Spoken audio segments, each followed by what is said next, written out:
Greetings,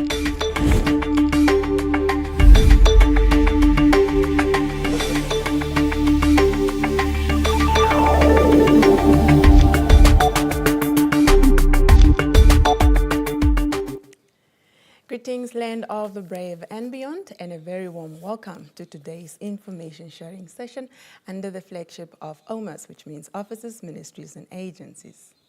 As always, we are coming to you live and direct from the Government Information Center studio here in the heart of the nation's capital, Windhoek.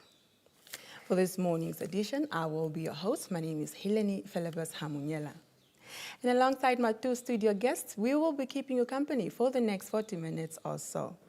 Now, on the menu this morning, we are talking community supervision in Namibia. And I am joined by representatives from the Namibia Correctional Services, and they are here to help us unpack this very important topic of discussion.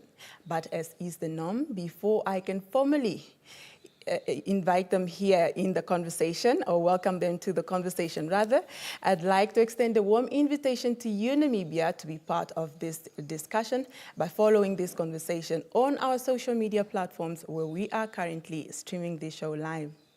Now on Facebook, we are at the Government Information Center -Namibia, and that is to the same handle for our YouTube channel. Be part of this conversation and engage us on our social media platforms.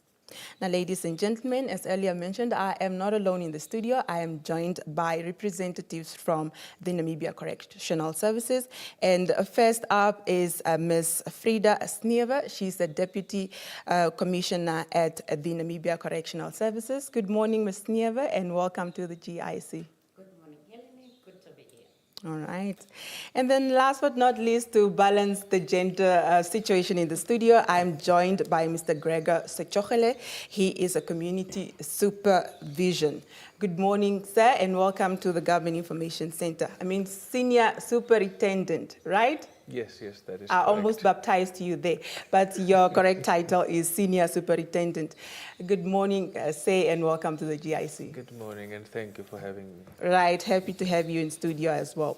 Now, as we dive right into the discussion this morning, Ms. Nieve, for the benefit of our viewers and listeners, briefly run us through the mandate of the Namibia Correctional Service. Thank you, Helene. So the Namibian Correctional Service is mandated to provide safe, secure, and humane custody of offenders to rehabilitate and reintegrate them into the society as law-abiding citizens. Right. Okay, thank you so much for setting context for our viewers and listeners. And now, because I've earlier on, as per my introductory remarks, I said we are talking community supervision in Namibia. What exactly does that entail? Okay, so the Correctional Service Act, Act 9 of 2012, makes provision for the conditional release of offenders after they have served a period of their sentence in a correctional service to continue serving the remainder of their sentences into the community or society. Right. So community supervision then entails the supervision of these offenders after they have been released from the correctional facilities, from the correctional facilities to serve the remainder of their sentences in the community. So the provision is made for offenders who are conditionally released on parole, full parole, or remission of sentence after they have been found then fit to be released on such conditions. Okay. Now, for the benefit of our viewers and listeners, because I'm not sitting here on my own or for my own, I actually represent them. For somebody that is sitting there that does not well understand the term parole, what does that entail? Who exactly, or what is that term? Okay, so full parole entails it's the conditional release, like I've indicated, it's a conditional release, meaning it's a release of an offender with certain conditions attached to their release, which they will have then to abide to during the time that they are in the community. Okay. So at a certain period, when the offender is assessed and is found suitable, as per the Correctional Service Act, then the offender is assessed and released on full parole. Okay. So the release of offenders on full parole is also dependent on the type of the offences they have committed and the whether they scheduled or non-scheduled, Okay. or whether the severity of the offences. All right. Thank you so much for clarifying there. Now, I'm here thinking, as you were busy responding to that question, as I'm now thinking, the community from which these offenders actually came from. And they know that this person has been in custody and now they are being released back into the community. They may want to know, and this brings me to the next question, Mr. Setshogele. Who are the community supervision officers? Because the offenders are released back into the community to be integrated there, but now the community may want to know who these people are that are responsible for the offenders. And we are talking about the community supervision officers. Where are they based and how do they work with the offenders? Well, thank you for that question. The community supervision officers are correctional officers that have been appointed in the correctional service and that received specialized training in order for them to be working with these inmate or offenders that have been released.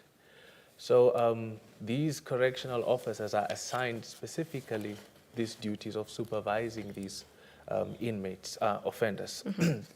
So the community supervision officers at present are based at our correctional facilities.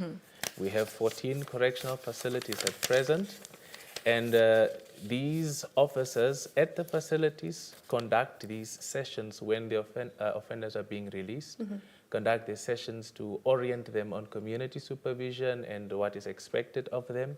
And while they're in the community, these offenders then, as per their supervision levels, would come and report to these officers. So how do they monitor these offenders? Right. Yeah, they monitor them by conducting these face-to-face sessions with them, telephonic phone calls, and providing guidance to them as to what is expected of them, the conditions under which they are released.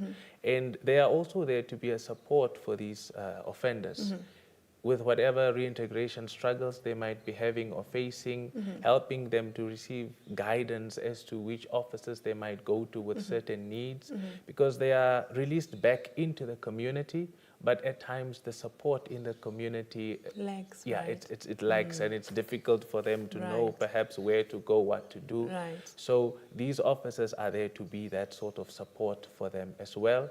And they monitor them by doing home visits as well to ensure that the environment where these offenders are living is safe, is conducive, to intervene when there are certain challenges that they have, maybe at home, with family, and so it goes, yeah. Okay.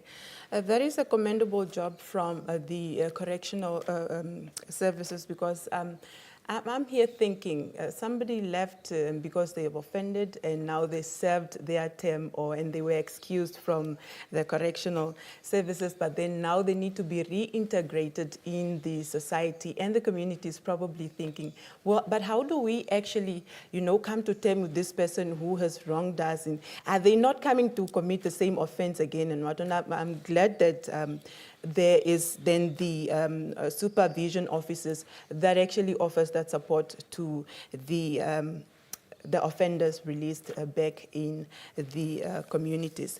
Thank you for clarifying that. Now, Ms. Sinieve, at what stage of sentence does it take place? At what stage of sentence does this community supervision take place? Okay, so community supervision is pretty much part of the offender risk management correctional strategy. So the offender risk correctional management strategy it's a strategy that we use in the correctional service that inform us in how we assess, how we manage, and in terms of what type of programs do we provide to the offenders when they are incarcerated. Right. So community supervision then happens at the back end of this strategy at the time when the offenders are nearing their conditional release. Right. So at the time when the offender is about to be released, then the offenders are assessed and then they are placed on community supervision on the day when they are released from the correctional facilities. Right.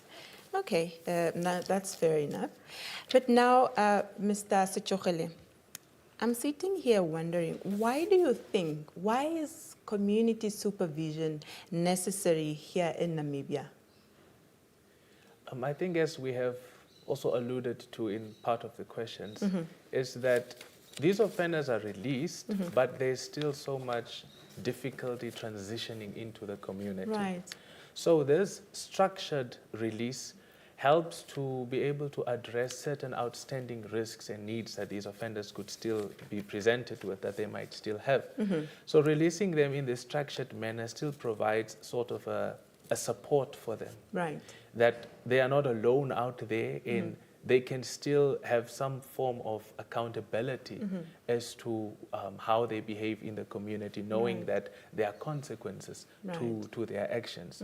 So having this supervision of these offenders also assists in us monitoring and picking up beforehand in case they might be at risk of reoffending and trying to intervene so that this person can be more rehabilitated or reintegrated and thus reduce their risk of future offending. Okay, all right. That is well understood. It's a learning conversation, right? I'm learning so much from this because there really is so much misconceptions out there pertaining this very if you like, I'd put it as a sensitive topic of discussion because it entails a lot of emotional maturity, right? But now, Ms. Snever, this brings me to the next question. Does this mean that these offenders being reintegrated in the communities are completely free? Not entirely. So when the offenders are conditionally released, they are not fully free from their sentences. So the offender is conditionally released so that they, while in the community, continue to serve the remainder of their sentences up until such a time when the sentences come to an expiration. Okay. So whilst they are in the community, while under community supervision, the offender should adhere to strict conditions of release that have been set at the time of their release. All right. Okay, now, Mr. Sechokele, do you, in your view, believe that this community supervision reduces the crime or reoffending of these offenders we are talking about? Yes, I believe it does reduce offending because when we look at what are the reasons that lead to offending for offenders or for any of us. So being on community supervision, of course, with the previous efforts that have been made during incarceration, we try to support what was already given to the offender, the intervention that was already given to the offender. And then during this period, we are trying to help them adjust in the community. So many times we observe a lot of cases of housebreaking and theft. And sometimes one would want to link it maybe to the economic situation of our country. So while on this community supervision, we try to support offenders towards that. Of course, we don't have all the resources to be able to provide them with. We cannot necessarily provide them with jobs, but to try to see their thinking, their way of thinking, to try to talk them out of certain challenges, certain issues, help them reflect, help them think of alternative ways, and this could set them on a different path as they previously were. Okay. So that instead of committing an offense, they might be able to think about it and try something else or a different way. Hence the term corrected, right? Yes. They've been set on the right path now, and they are being, at least supported thereof. But now, I'd like to find out from you, what type of support are you actually rendering then these, offenders once they are released? Because we spoke of they are being reintegrated in the society. They have supervisors that are now supervising them there. What type, is it just psychosocial support, or is it any other form of support that you are rendering them? At the moment, our support is rather limited, Okay. and we really look to the public for that kind of assistance and partnerships in being able to address some of the needs. But what we do is we would link offenders to other resources that we are aware of in the communities. There are certain organizations that we have memoranda of understanding with, certain Partnered with, yeah. partnerships and agreements with. So we would link offenders based on their needs, based on what we have in the community. We would link them to these resources. Sometimes it's also a matter of information that offenders lack. Right. Some of them have been incarcerated for periods of time, and so we also provide them with information as to, you can get this kind of information there, you can get this service available here or there, on top of the psychosocial support that we try to provide. All right. No, fair enough. Fair enough. Ms. Snever, did you want to expound more on that?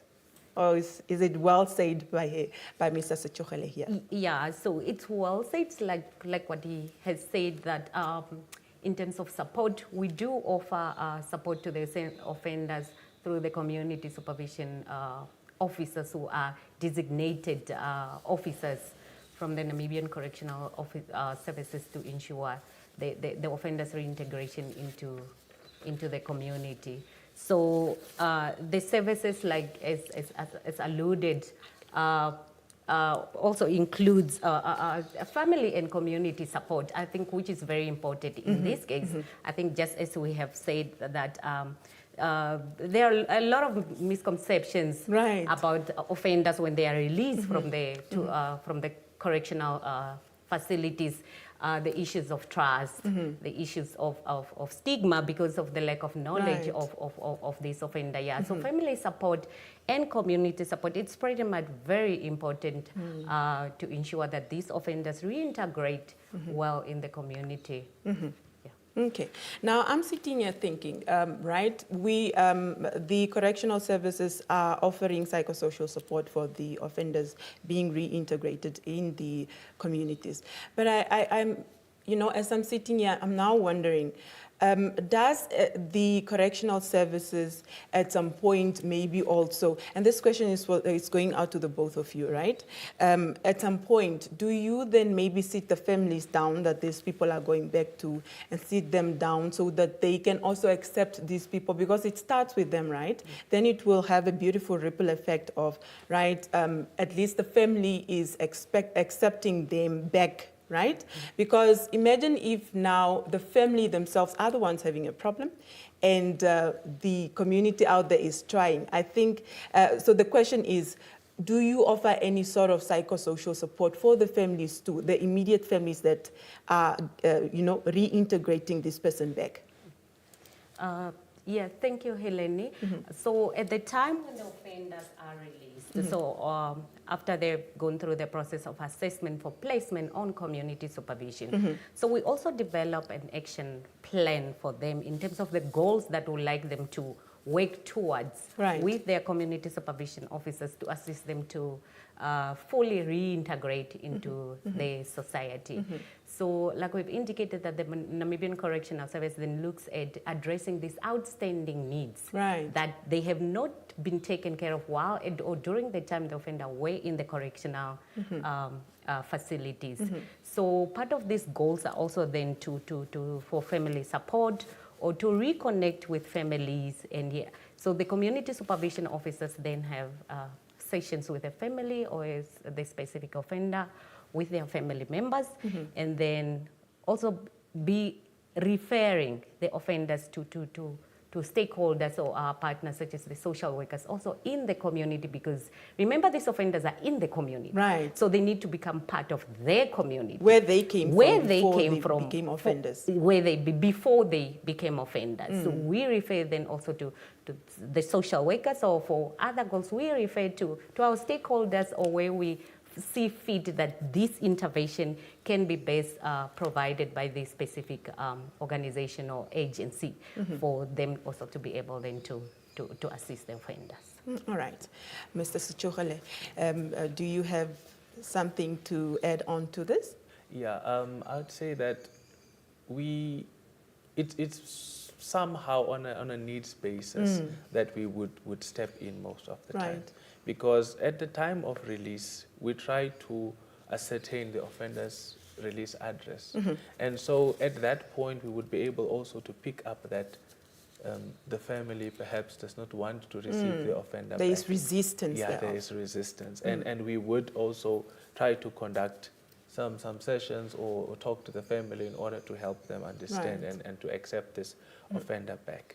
But additionally, throughout their incarceration as well, offenders are able to contact their families. Right. So they do have contact, and we also have a program, Restorative Justice, that we also try to use at times for offenders to be able to repair these relationships. Right. Yeah, and in the same vein that if this is a concern that has also been identified during incarceration, it, like Commissioner said, becomes part of their reintegration plan, which is also worked towards throughout incarceration, and then we can also pick it up from there once they are released in the community. All right. Thank you so much for clarifying that. Now, Namibia, if you are just tuned in, you are tuned into an information sharing session under the flagship of offices, ministries, and agencies. And we are coming to you live and direct from the Government Information Center studio here in the heart of the nation's capital. For this edition, I am your host, as earlier mentioned. My name is Helene Philippus Hamunyela, but I am not alone. I am joined by two representatives from the Namibia Correctional Service, and they are here to help us unpack this rather sensitive topic of discussion. Now, you too can be part of this discussion by following this conversation on our social media platforms, where we are currently streaming this show live. Now, on Facebook, we are at the Government Information Center -Namibia, and that too is the same handle for our YouTube channel. I urge you to be part of this discussion. Now, as we continue with our discussion in the studio, and this question goes to you, Ms. Nieve, how often do these supervision officers really visit these offenders back at their houses? Because I'm now looking at circumstances where the offender is released back into the village, right? That is their address that they confirm that they will be staying there. And the nearest correctional services is probably, I don't know, maybe within a radius of 300 kilometers or even less, probably less, but I'm just hypothetically speaking now. How often do they go there? And if in an event they are unable to go there, do they maybe make arrangements with maybe family members or somebody that is trusted with that, responsibility to do what they are supposed to do? But the question is, how often do they go there? Okay, so when the offenders are released, they are assessed to determine their supervision levels. Right. So the supervision levels varies from offender to offender based on the assessment. So you will find some of the offenders who will be reporting under the low supervision levels. So these the offenders who will mostly report after a 3-month period. Okay. So then we also have moderate supervision level. So these will be then the offenders will be reporting once a month for supervision level. And then we have the more high supervision level, which is intensive for offenders who upon release, what do I say? So we have find they still need time, or they still possess high risk to still maybe get engaged in untoward activities that can risk their release conditions. So they then report after every 2 weeks. Okay. So the offenders report to the correctional facilities, like the nearest correctional facility to their release addresses. But as you have asked Helene, that we know our geographical setup in Namibia, and because we do not have correctional facilities everywhere, in all the towns or in most of our regions. So we have an agreement with the Namibian police, our sister force, where our offenders then that cannot reach the correctional facilities, that can then utilize different police stations nearest to their areas of release to report for their supervision. Okay. I'm now sitting here thinking if they are even required to report, right, in 2 weeks, or if it's a monthly thing, depending on the agreement. But now, due to financial constraints, they are unable to go there. Is a phone call enough to say, I'm here, maybe you can speak to my auntie. I'm just reporting because I'm unable to be there physically. However, I'm trying to make means to report that indeed I'm doing due diligence to what is expected of me. Yeah, we do consider reports. Offenders can call in to report. Like we said, perhaps for this, the offender is not able, due to financial situation, to make it to the reporting center or facility to call in. But it's also then the community supervision officer should ensure then that at least with the next supervision that the offender is able to report or follow up in terms of our supervision mechanism to conduct a home visit to see that the offender is well and they are still abiding to the conditions of release. Right. Okay. Now, Mr. Sechukhele, I've kept you quiet for a little while, but now back at you. What factors are considered before releasing an offender? I think it was briefly mentioned, but perhaps there is more to what has been said earlier. If you can please let us in on that. I'd like to take back to the discussion of the conditional release. So we have a number of conditional releases, but particularly we have release on full parole, and we have release on remission, earned remission of sentence. So earned remission of sentence, full parole, both, as was explained by Commissioner, is made provision for in the Correctional Service Act. So for remission, it's more concentrated on offenders' meritorious conduct. How do they behave? How have they been carrying themselves during their period of incarceration? They also look at the discipline that this offender has been displaying, responsibility that they take. Are they keeping their areas clean? Are they participating in programs? Are they participating in span duties? How is their general conduct? Right. And based on that, they would earn days, which would add up to the period of remission that they will be released on, which can be, according to our Act, up to about 1/3 of their sentence that they can serve whilst in the community. When it comes to full parole, it's more concentrated on evidence of change, that this offender does not present any undue risk of reoffending. Right. So that the needs or the concerns that this person presented with when they started serving their sentence, that these risks have been mitigated in one or other way or one or other program that we offer at the correctional service. Okay. Yeah, and also we look at, does this release, would it support this offender's reintegration, while also looking at, do they have a stable environment? Do they have somewhere that they can go back to. Safe, right? Yes. Okay. Now, I thank you, Mr. Sechukhole, for clarifying that. But I'm now here thinking, right, do you have circumstances whereby an offender is being released out on parole, as was earlier here mentioned, but they are refusing based on the circumstances that are on the ground?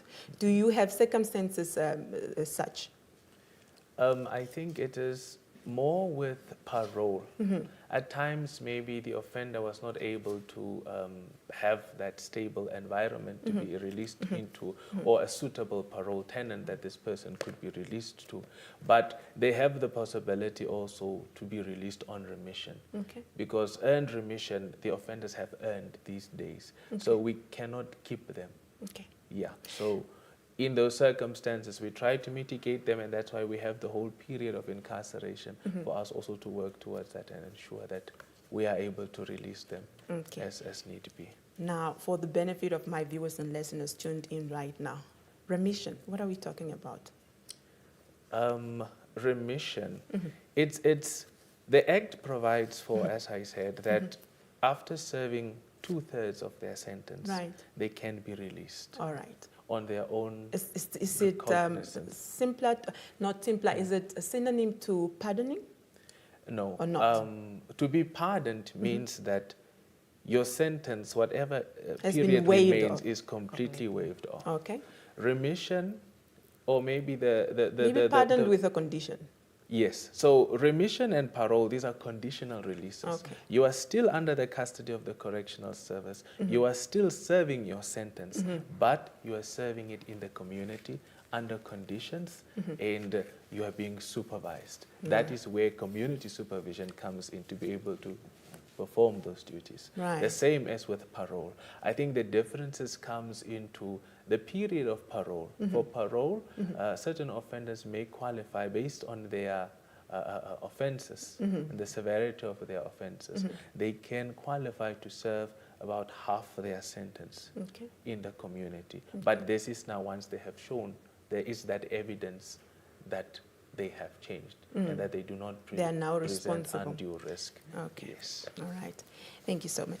Now, Ms. Sneeve, what kind of support do offenders receive after release? I think we've spoken slightly about that. Yeah. I don't know whether you want to, but perhaps there is more to that was said that you want to provide for us here. If you can please let us in on that one, the type of support the offenders receive after the release.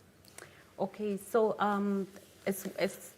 as we are now speaking, that the offenders are on condition, meaning we still have responsibility towards these offenders to then assess and see if there are any outstanding needs that are out there. Right. We can still be able to intervene as a correctional service and assist the offenders to reintegrate. So that will be, I mean, in addition to what we have already indicated there, that the offenders will then receive psychosocial support, support maybe in terms of employment or skills development. I think that's what will mostly then be and able then of to. course, and referral also to organizations and stakeholders that can be able to provide support or interventions or services beyond what we can be able to offer to the offenders. All right. Now, thank you so much, Ms. Nieve, for clarifying that. We are slowly but surely coming to the end of our discussion, but I have 2 to 3 more questions for you, my guests. And this one goes still to you, Ms. Nieve. How do offenders qualify for early release? Okay, so like Senior Sechukhole has said, so the offenders are assessed as per the provisions made in the Correctional Service Act, that's Act 9 of 2012. So under the section 107, so the offender qualified to be released on any remission. I think like Senior has indicated, after they have been assessed, and they've been fined their meritorious conducts in industry, it's positive. They end the days. Right. So then they are released on those days that they have end. So this also goes for full parole, where the offender is then recommended to be released on full parole. So this also will undergo different assessments to see if the offender's risk have been reduced and if there's a suitable parole tenant, because with full parole, the offender needs to be released in the capable hand of a full parole tenant that can be able to oversee also the supervision of the offender in the community. Okay. All right, thank you so much. Now back at you, Mr. Setshugalen. How are the supervision levels? How are the supervision levels applied in real life? When we were talking about the frequency of these sessions, that is where the supervision levels actually come in. So our supervision levels, as was previously explained, we have the low supervision level, which is least restrictive, and offenders are expected then to report once in every 3 months to their community supervision officer, be it now via this telephonic means or whatever modalities we have developed based on our circumstances. And this allows them more time because we're trying to promote this independence and responsibility for them to be out in the community, and then after this 3-month period to be able to report, and then they have this session guidance and support. Right. We have then again the moderate supervision level, which is a bit more restrictive, where these offenders, based on the risk that they present, they are able to be in the community for 1 month, and after a month, every month they need to report for these supervision sessions. As well as now the most restrictive level, we have the intensive supervision level, where every 2 weeks they're expected to report, so that every 2 weeks we're able to see what are their progress, what are they struggling with, because based on the level of risk, when we consider the kind of offenses that might have been committed, that this person needs a bit more support. Right, from inside of... From the community supervision officers. So these supervision levels also gives us more room to give them support, and we give them a bit more freedom based on their level of supervision. Yeah, that's how we apply it. Also, how frequently we check up on them, how frequently we are able to monitor them, so that, and it's also with the expectation that those on the intensive supervision level are being encouraged and reassessed time and again, so that they can move to a less restrictive supervision level, sort of looking at how they are progressing through their supervision and their reintegration into the community. All right. Now, Ms. Nieve, as Mr. Setshugale here was busy explaining, I couldn't help but wonder, it's in human nature to sometimes reoffend, right? Do you have circumstances whereby an offender has been released out on parole and they find themselves on the other side of the law again, reoffending? Do you have circumstances such as those? Yes, we do have circumstances where the offender do not fully comply with the conditions of their supervision or release. So in such cases, when information is then received or reported that the offender has violated the conditions of their release, so we then investigate to investigate the conditions or the violation of the conditions of release, and then the offender is then also sanctioned. We impose different sanctions for the offenders. One of those being that the offender will be rearrested to come back to the correctional facility to serve then the remainder of their sentence, because so that we can protect society. So the reason for us to continuously still supervise them or engage them is so that when such violations happen, we can still be able to act on on it and to be able to also to intervene. Okay. So yeah, we do actually have situations when the offenders do violate. All right. Mr. Sechukhale, Yes. what are the expectations, right, for offenders under community supervision? Because I'm sure that there is a whole, criteria of what is needed from them, because they are now being released as there has been a perceived sense of responsibility from them. But what exactly do you expect from them? As we have also alluded to, offenders are released and they are under conditional release. So there are conditions that they need to abide by. So firstly, it's for us to know that we have our guiding legal instruments. So we have the Correctional Service Act, which then also applies to these offenders because Right. they're in the community or still under the custody of the correctional service. We have our policies that has been derived or issued under the Commissioner General, and these are the policies that make provision for the conditions under which they are released. Right. There's also the policy on community supervision, which also puts forth the responsibilities of these offenders and what it is that they are supposed to abide by.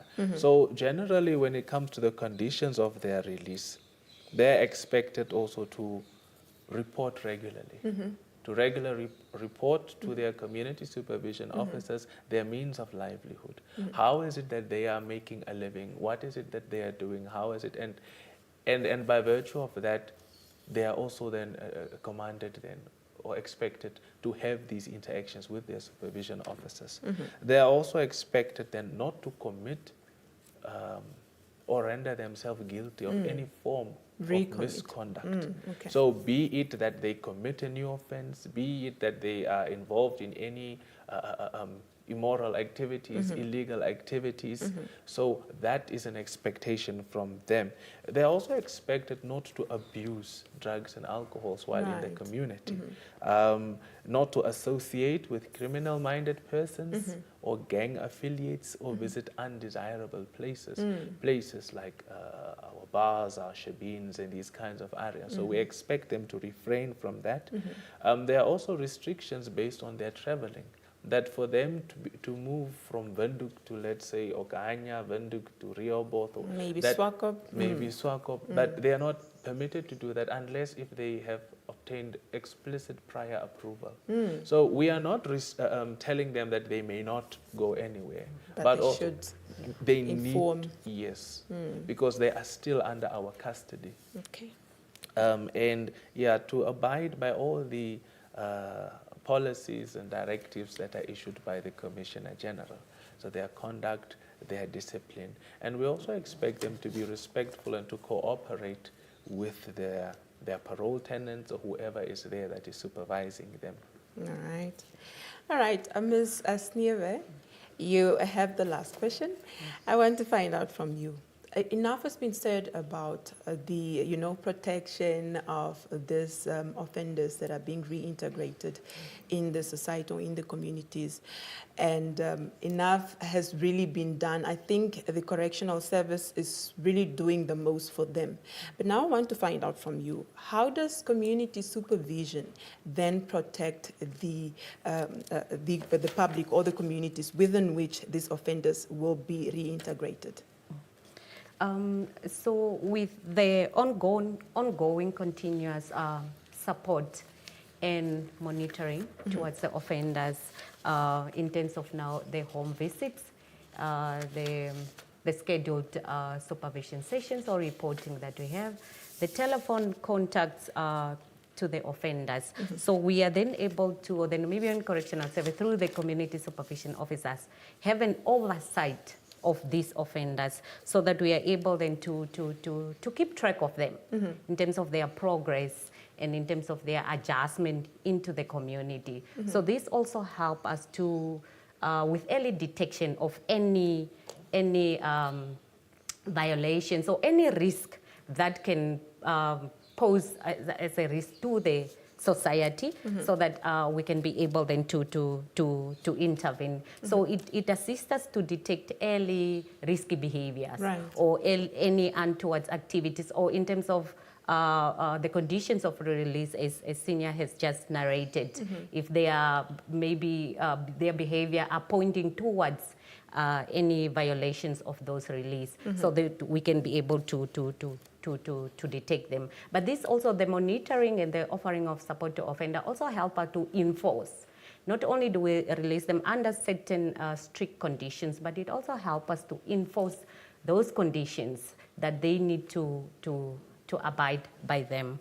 So it also encourages then the offender to become also law-abiding citizens, so that they can also positively reintegrate into the society. Right. Yeah. Okay. Now, I know that I said that you have the last say, but I think I would not do justice if I don't accord you both, an opportunity to speak to the offenders out there, if they are any of them that are actually tuned in right now and watching this session, this information sharing session. I want you to please speak to them, and what is your message to them as far as adhering to their conditionally or conditional release or parole is. Those terms, they are quite, foreign to me, but I know you will do justice. I'll start with you, Mr. Sechokhele. I would say you are given an opportunity to try and work on yourself. So make use of the resources that are available to you. Before you find yourself in a situation that you are not able to handle, make use of your community supervision officers. They are ready, they are willing, they are equipped to provide that support and to assist.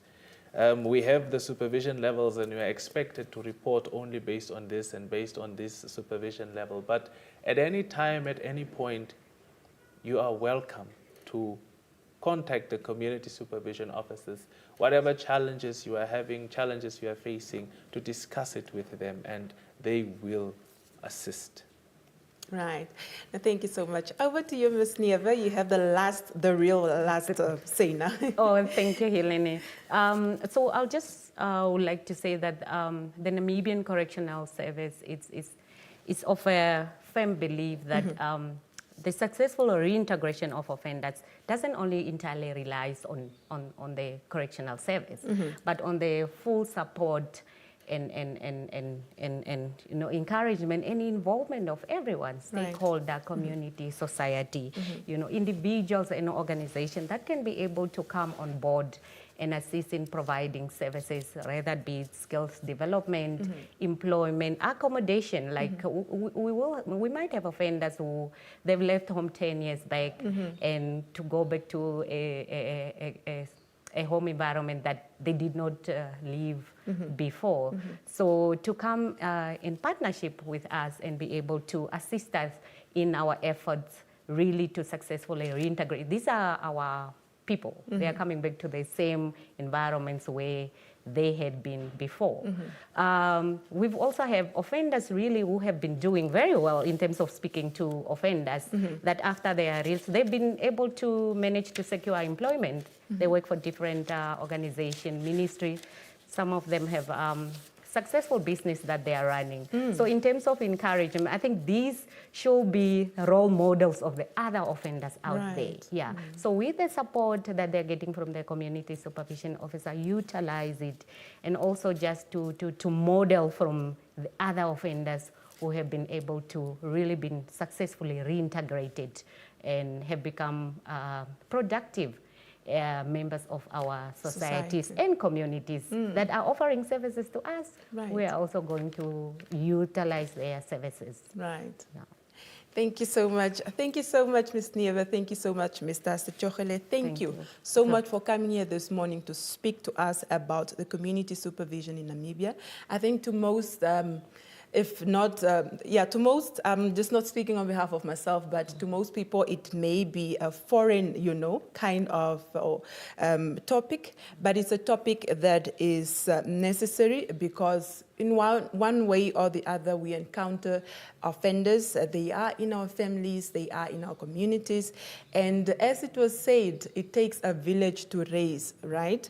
I'm thankful that we were able to unpack this sensitive topic of discussion. And thank you for speaking sense into the families and into the communities wherein these offenders are being reintegrated. Thank you so much for speaking sense and for looking after these offenders and for encouraging them that it's not the end of the road, that even after they have been in custody and been released, they need to just be responsible citizens and adhere to the rules that have been set as far as community supervision is concerned. Thank you so much for speaking to us. I truly highly appreciate your time this morning. Well, thank you for inviting us here. All right. Thank you, Namibia. That is all the time we had for today's discussion. This morning, we were unpacking community supervision in Namibia. I've been your host. My name is Heleni Felepe-Samunyela. For myself and the entire GIC production crew, until next time, take care.